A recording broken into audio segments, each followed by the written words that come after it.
क्या होगा पाकिस्तान का।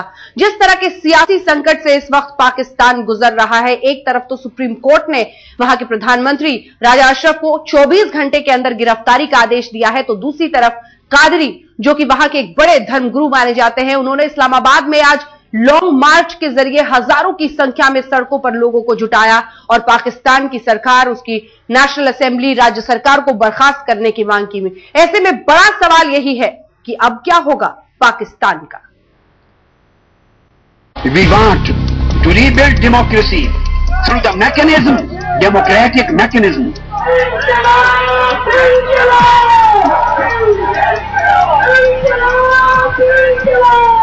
लोकतंत्र के आईने में अपने चेहरे को चमकाने की पाकिस्तान की कोशिश बार बार ऐसे ही चटक जाती है।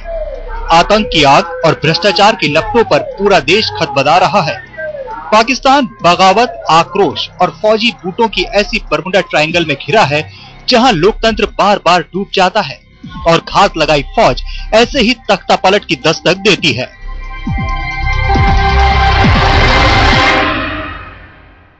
पाकिस्तान के अंदर एक राजनीतिक स्थिरता पैदा हो सकती है क्योंकि कादरी साहब के मार्च में महिलाएं हैं, बच्चे हैं।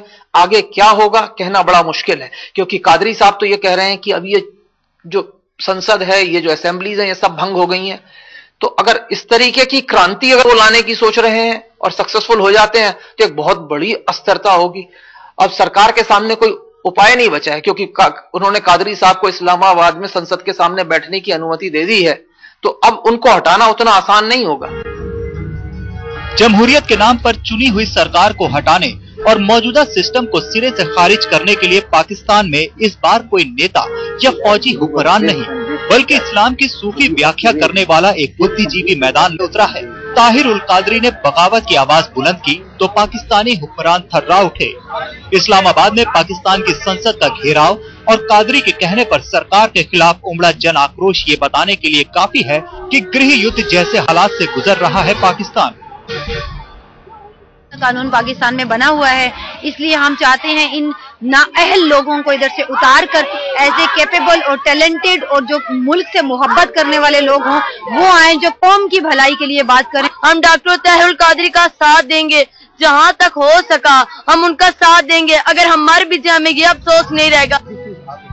ये कादरी साहब कौन है, कहां से और कैसे इस्लामाबाद में तहरीर चौक की याद दिलाने के लिए प्रकट हो गए और इनके सूफी अंदाज के पीछे कैसे पाकिस्तान की फौज अपनी बंदूकों के साथ साए की तरह खड़ी है, ये सब कुछ हम आपको बताएंगे। लेकिन पहले पाकिस्तान में बिगड़ते हालात और तख्ता पलट के बनते समीकरण पर नजर डाल लीजिए। ताहिर उल कादरी ने नेशनल असेंबली और राज्यों की असेंबली को भंग करने की मांग की है। साथ ही वो चुनाव कराने के भी खिलाफ हैं और चाहते हैं कि पहले देश भ्रष्टाचार से मुक्त हो। This is our demand. 7 months have passed and government has never allowed an empowered election commission to enforce. So they want to go to the electoral process again in the same way as it is coming for the last 60 years, so that the fake degree holders and tax evaders and the corrupt people and the criminal people of criminal record, they, because of their special skills of maneuvering the elections, may come back in the parliament. So we don't want the law breakers to become our law makers. सोमवार को जब कादरी ने पाकिस्तानी हुकूमत के खिलाफ आंदोलन का बिगुल फूंका, तब शायद उन्हें भी ये अंदाजा नहीं रहा होगा कि 24 घंटे के अंदर पाकिस्तान के सुप्रीम कोर्ट का एक हुक्म उनके आंदोलन में जान फूंक देगा। पाकिस्तान के सुप्रीम कोर्ट ने प्रधानमंत्री राजा परवेज अशरफ को भ्रष्टाचार के मामले में गिरफ्तार करने का आदेश दिया है। यूसुफ रजा गिलानी अपने राष्ट्रपति आसिफ अली जरदारी को बचाने के चक्कर में नप गए थे और राजा परवेज अपने भ्रष्टाचार के दलदल में फंस गए हैं। इन सब के बीच अरसे से खामोश पाकिस्तान की आर्मी घात लगाए बैठी है। सेना प्रमुख जनरल कयानी भी देख रहे हैं कि सोमवार को शुरू हुआ जन विद्रोह अगले कुछ दिनों में किस अंजाम तक पहुंचता है। इस्लामाबाद में हमजा आमिर के साथ शमशेर सिंह, दिल्ली आज तक।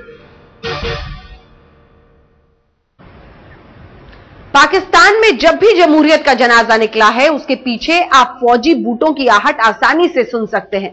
ये पहला मौका है जब पाकिस्तान में चुनी हुई सरकार के 5 साल पूरे होने जा रहे हैं। जानकारों का मानना है कि पाकिस्तानी फौज को यह मंजूर नहीं है, लिहाजा इस बात से इनकार नहीं किया जा सकता कि ताहिर उल कादरी के रूप में लोगों को भड़काने के लिए पाकिस्तान की आर्मी ने ही अपना मोहरा न उतार दिया। मैं सुबह डिसॉल्व कर दे, तहलील करने का ऐलान कर दे। इस्लामाबाद में कादरी की क्रांति। एलओसी पर पाक फौज ने तोड़ी शांति। दोहरे जाल में फंसी पाक सरकार। तख्ता पलट के लिए तो नहीं छिड़ी ये तकरार।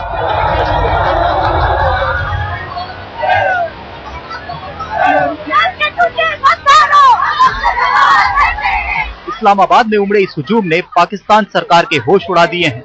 पाकिस्तान की हुकूमत हिलाने के लिए नेशनल असेंबली के सामने जिन्ना एवेन्यू को तहरीर चौक में बदल दिया है मोहम्मद ताहिरुल कादरी ने।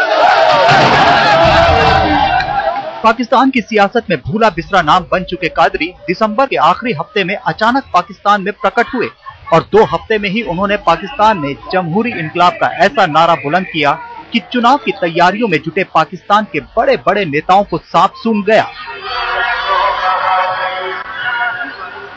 पाकिस्तान की सियासत में अचानक आए कादरी के भूचाल की चाल कोई नहीं समझ पाया, न ही विपक्ष के नेता, न ही पाकिस्तान की सरकार। हाँ, कादरी की बातों से पाकिस्तानी सेना की बाँछें जरूर खिल गई, क्योंकि कादरी जो बातें खुलकर कह रहे हैं वही पाकिस्तानी सेना पिछले कुछ दिनों से इशारों में कह रही है। कादरी की मांग है कि पाकिस्तान में सभी सूबाई सरकारों के साथ साथ आसिफ अली जरदारी, राजा परवेज अशरफ की सरकार भी गद्दी छोड़े। पाकिस्तान में न्यायपालिका और सेना की रजामंदी वाली कामचलाऊ सरकार सत्ता संभाले। पाकिस्तान में चुनाव आयोग का पुनर्गठन हो और कामचलाऊ सरकार की निगरानी में चुनाव कराए जाएं, क्योंकि मौजूदा सरकार भ्रष्ट और बेईमान है। अब जरा जनरल कयानी के पिछले 2-3 महीने के बयानों पर गौर कीजिए। नवंबर 2012 में जनरल कयानी ने कहा था कि अगर देश की सत्ता अपनी जिम्मेदारी निभाने में नाकाम रही तो अंजाम अच्छा नहीं होगा। 30 दिसंबर 2012 को कराची में पाक नौसेना अकादमी के पासिंग आउट परेड में जनरल कयानी ने कहा कि हमारा मुल्क गुमनाम दुश्मन से लड़ रहा है, पाकिस्तान पर खतरा बढ़ गया है। 4 जनवरी 2013 को कोर कमांडर्स की मीटिंग में जनरल कयानी ने सुरक्षा के साथ साथ पाकिस्तान में कानून व्यवस्था की समीक्षा भी की। कोर कमांडर्स के साथ कयानी की बैठक उस माहौल में हुई जब कादरी पाकिस्तान पहुंचकर सरकार के खिलाफ 10 लाख लोगों के साथ लाहौर से इस्लामाबाद कूच करने का ऐलान कर चुके थे। इसके ठीक 2 दिन बाद 6 जनवरी से पाकिस्तानी फौज ने एलओसी पर युद्ध विराम तोड़कर सरहद पर तनाव भड़का दिया। फौज काफी समय से कोशिश कर रही है कि ये जो चुनाव होने हैं ये किसी तरीके से ना हो और बैकडोर से जो है ये जो डेमोक्रेसी जिस तरीके से स्ट्रेंथन हो रही है ना हो। और उसी कड़ी में एक इनका स्टेप था कि जो लाइन ऑफ कंट्रोल में जो बर्बरतापूर्व अमानवीय जो व्यवहार जो इन्होंने भारतीय सैनिकों के साथ किया है, इसके पीछे भी उद्देश्य यही था, क्योंकि हमें ये समझना चाहिए कि लाइन ऑफ कंट्रोल पे फायरिंग्स तो होती रहती हैं, लेकिन जनवरी का महीना इन्फिल्ट्रेशन के लिए उपयुक्त नहीं है। इस टाइम पर इस तरीके की घटना सिर्फ यही दिखाती है कि पाकिस्तानी फौज का जो उद्देश्य था वो भारतीय फौज को और भारत को प्रोवोक करना था। घर में कादरी के समर्थक और सरहद पर कयानी की फौज। जानकार मानते हैं कि पाकिस्तान में दोनों मोर्चों पर तनाव का एक ही मतलब होता है कि पाकिस्तानी फौज को तख्ता पलटकर तानाशाही चलाने का बहाना मिल जाए। इस्लामाबाद में हमजा आमिर के साथ शमशेर सिंह, दिल्ली, आज तक। सिस्टम को बदलने के लिए राजनीति से लेकर सूफी परंपरा तक को आजमा चुके हैं हामिरुल कादरी। इस कड़ी में उनकी राजनीतिक धारा का एक सिरा पाकिस्तान के पूर्व राष्ट्रपति परवेज मुशर्रफ से भी जुड़ता है। सवाल है कि क्या मुशर्रफ का भी इशारा पाक आर्मी और कादरी के अभियान को आगे बढ़ा रहा है? मैं आपको कल तक मोहलत दे रहा हूं, खुद कर ले, नहीं तो कल अवाम खुद फैसले करने वाले हैं। कादरी को पाकिस्तान में बेहद ज़हीन नेता माना जाता है। इसमें किसी किस्म की बदअमनी का सूफी सोच वाले कादरी को पूरी दुनिया धार्मिक तौर पर उदार सामाजिक कार्यकर्ता के तौर पर पहचानती है। हालांकि सच्चाई ये भी है कि कादरी की शख्सियत पाकिस्तान में तानाशाही के दौर में ही चमकी। 19 फरवरी 1951 को पाकिस्तान के पंजाब सूबे के झंग में पैदा हुए ताहिरुल कादरी कानून के शागिर्द और उस्ताद दोनों रहे हैं। 1981 में उन्होंने मिनहाजुल कुरान इंटरनेशनल नाम की सामाजिक संस्था बनाई। तब पाकिस्तान में जनरल जियाउल हक की तानाशाही चल रही थी। 1989 में लोकतंत्र बहाल हुआ तो कादरी ने पाकिस्तान अवामी तहरीक नाम की पार्टी बनाई।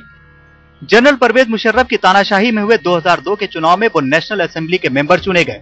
नवंबर 2004 में उन्होंने नेशनल असेंबली से इस्तीफा दे दिया और कुछ दिन बाद कनाडा जाकर बस गए। उन्हें कनाडा की नागरिकता भी हासिल हो चुकी है। कनाडा से पाकिस्तान लौटकर अचानक राजनीति में सक्रिय हुए कादरी ने इस्लामाबाद कूच करने से पहले लाहौर में रैली की, तो उन्हें कामयाबी की बधाई देने में सबसे आगे थे जनरल परवेज मुशर्रफ, जो अब पाकिस्तान की सियासत में उतरने के लिए मौके तलाश रहे हैं। कादरी पाकिस्तान में सत्ता परिवर्तन के लिए महंगाई, गरीबी, बेरोजगारी और भ्रष्टाचार को मुद्दा बनाए हुए हैं, लेकिन पाकिस्तान के नेताओं को शक है कि वो जनता को भड़काकर माहौल बिगाड़ रहे हैं ताकि पाकिस्तान में चुनाव टालने के लिए आर्मी को बहाना मिल सके। मैं समझता हूं उनके पास ना GHQ है, ना उनके पीछे ISI है, उनके पीछे डॉक्टर तारुल कादरी हैं। आपने आर्मी चीफ से बात की इस बारे में? जी, मैं क्यों आर्मी चीफ से बात करूंगा? मैं इंटीरियर मिनिस्टर हूं, मेरी इतनी इन्फॉर्मेशन होनी चाहिए, और अगर मेरी ये भी इन्फॉर्मेशन नहीं है तो I got no right to be the. कि इस मार्च के निकाले जाने से वहां और कंफ्यूजन हो गया है। उन्हीं ने क्योंकि सीधे सीधे डिमांड किया है कि ये सरकार जो है इसको भंग होना चाहिए और इसकी जगह तुरंत जो है इलेक्शंस होने चाहिए, और इलेक्शन कौन कंडक्ट कराएगा? उनका मानना यह है कि आर्मी और जुडिशरी मिलके इलेक्शंस की तैयारियां करें। ये एक बहुत खतरे की बात है इंटरनली। हालात कैसे बिगड़ रहे हैं इसका अंदाजा इस खबर से लगाया जा सकता है कि राष्ट्रपति आसिफ अली जरदारी ने अपने परिवार को दुबई भेज दिया है। पाकिस्तान की राजनीति में उथल पुथल की बात होती तो शायद जनरल कयानी की तरफ किसी की नजर नहीं उठती, लेकिन LOC पर तनाव भड़काकर पाक आर्मी ने पाकिस्तान की सत्ता में चोर दरवाजे से दाखिल होने का इंतजाम तो कर ही लिया है। जनरल कयानी फिलहाल कादरी की क्रांति पर चुप्पी साधे हुए हैं, लेकिन इसमें कोई शक नहीं कि अगर इस्लामाबाद में हालात बिगड़ते हैं तो LOC पर तनाव दिखाकर पाकिस्तानी फौज सत्ता में काबिज होने का कुचक्र रच सकती है। कैमरामैन संजीव कुमार के साथ शमशेर सिंह, दिल्ली, आज तक। पाकिस्तान में कादरी से पहले वकीलों ने लॉन्ग मार्च के जरिए जरदारी की सत्ता की जड़ें हिला दी थी, तब भी खतरा तख्ता पलट का ही था। उस वक्त पाकिस्तान सरकार ने चीफ जस्टिस इफ्तिकार चौधरी को बहाल करके खुद को बचाया था, लेकिन इस बार कादरी लॉन्ग मार्च के जरिए पाकिस्तान की सरकार की ही कुर्बानी मांग रहे हैं। खतरा अब भी यही है कि कहीं बिगड़े हालात के बहाने पाकिस्तान की जनता पर फौज ना हावी हो जाए। रहनुमाई चाहे किसी की भी हो, लेकिन विरोध का ये लॉन्ग मार्च लंबे समय से इकट्ठा हो रहे लोगों के गुस्से का खतरनाक अंजाम है। पाकिस्तान की खराब माली हालत ने बेरोजगारी और महंगाई बढ़ाई है, तो बिजली संकट ने आम लोगों की आम जिंदगी को मुश्किल बना दिया है। मजहब के सवाल पर शिया सुन्नी का विवाद अंदरूनी कलह को और हवा दे देता है। ऊपर से पाकिस्तान में अल्पसंख्यकों के जान माल पर बेतहाशा हमलों ने हालात और बिगाड़ रखे हैं। देखिए, पाकिस्तान की सिचुएशन और खराब हो इसलिए कि वहाँ ऑलरेडी शिया सुन्नी, फिर उसके बाद सुन्नी, हिंदू, सुन्नी, क्रिश्चियन, अहमदिया, सब माइनॉरिटीज की एक तरफ बहुत बुरी हालत हो गई है। दूसरी तरफ ये है कि आतंकवादी संगठन हर रोज कहीं न कहीं हमला करते हैं जिसमें बहुत लोग मर रहे हैं। लेकिन सवाल है कि बिगड़े हालात को संभालेगा कौन? पाकिस्तान के लोगों का भरोसा अगर जरदारी सरकार में नहीं है तो अगुवाई करेगा कौन? जब तक इस सवाल का जवाब नहीं मिलता, पाकिस्तान असमंजस के भंवर में ऐसे ही झूलता रहेगा। आज तक ब्यूरो।